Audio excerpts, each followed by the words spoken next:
যুক্তরাষ্ট্র কি সত্যি ইরানের সর্বোচ্চ ধর্মীয় নেতা আয়াতুল্লাহ আলী খামেনির উপর হামলার ষড়যন্ত্র করছে?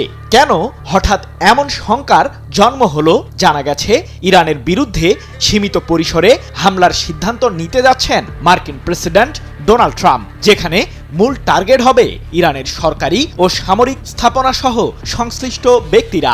তবে খামেনির উপর কোনো প্রকার আঘাত আসলেই পুরো মধ্যপ্রাচ্যে সংঘাত ছড়িয়ে পড়ার হুমকি দিয়েছে ইরান। প্রশ্ন হলো, ট্রাম্প কি ইরানকে দমন করার চূড়ান্ত সিদ্ধান্ত নিয়েছেন?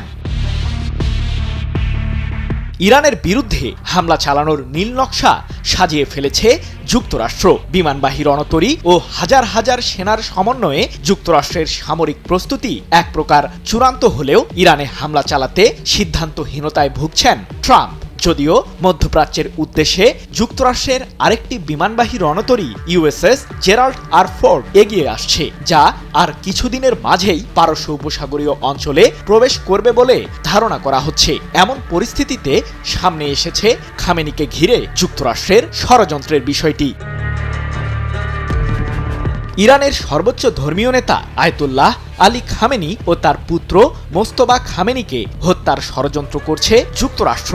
মার্কিন প্রশাসনের এক সূত্রের বরাতে এমন তথ্যই জানিয়েছে রুশ সংবাদ মাধ্যম তাস। যদিও ইরানের পারমাণবিক ইস্যুতে দেশটির সাথে একটি সমঝোতামূলক চুক্তির প্রত্যাশাও করছে যুক্তরাষ্ট্র, তবে বিকল্প ব্যবস্থা হিসেবে ইরানের বিরুদ্ধে সামরিক হামলা চালানোর বিষয়টিকে গুরুত্ব দিচ্ছেন মার্কিন প্রেসিডেন্ট ট্রাম্প। মূলত খামেনির পাশাপাশি তার পুত্র মোস্তফা খামেনিকেও নিজেদের জন্য হুমকি হিসেবে মনে করছে যুক্তরাষ্ট্র। সেই সাথে আয়াতুল্লাহ আলী খামেনির অবর্তমানে তার পুত্র মোস্তফাই ইরানের শাসনভার দখল করবে বলে ধারণা মার্কিন প্রশাসনের, যার কারণে দুইজনকেই টার্গেটে রেখেছে হোয়াইট হাউস, এমনটাই দাবি সংবাদ মাধ্যম তাসের। যদিও পারমাণবিক ইস্যু ছাড়াও ইরানের ব্যালিস্টিক মিসাইল কর্মসূচিকে ঘিরেও যুক্তরাষ্ট্র দিয়েছে শর্ত, অর্থাৎ এই দুইটি কার্যক্রম থেকেই ইরানকে সরে আসার আহ্বান জানিয়েছে মার্কিন প্রশাসন। অন্যথায় সামরিক হামলার পথকেই বেছে নেওয়ার হুমকি দিয়েছেন ট্রাম্প। কিন্তু মার্কিন প্রশাসনের সম্ভাব্য এই আগ্রাসনকে ঘিরে ইরান আসলে কি পদক্ষেপ নিচ্ছে?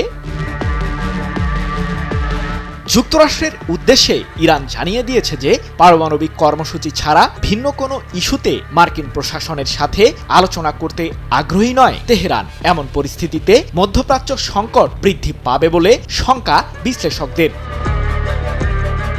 কি বুঝলেন ভাই? অনলি যেটাই চাই। এদিকে ট্রাম্পের সম্ভাব্য যুদ্ধের হুমকির মুখেই দাঁতভাঙা জবাব দিয়েছে ইরান। ব্যালিস্টিক মিসাইল কার্যক্রম সম্প্রসারণের ঘোষণা দিয়েছে তেহরান। শুধু তাই নয়, সম্প্রতি হরমুজ প্রণালীর বিশেষ একটি এলাকায় নিজেদের নৌবাহিনীর সক্ষমতাও বিশ্বের সামনে তুলে ধরেছে ইরান, যার মাধ্যমে ব্যালিস্টিক মিসাইলও উৎক্ষেপণ করেছিল দেশটি। সৃজন মাহমুদ, নিউজ 24।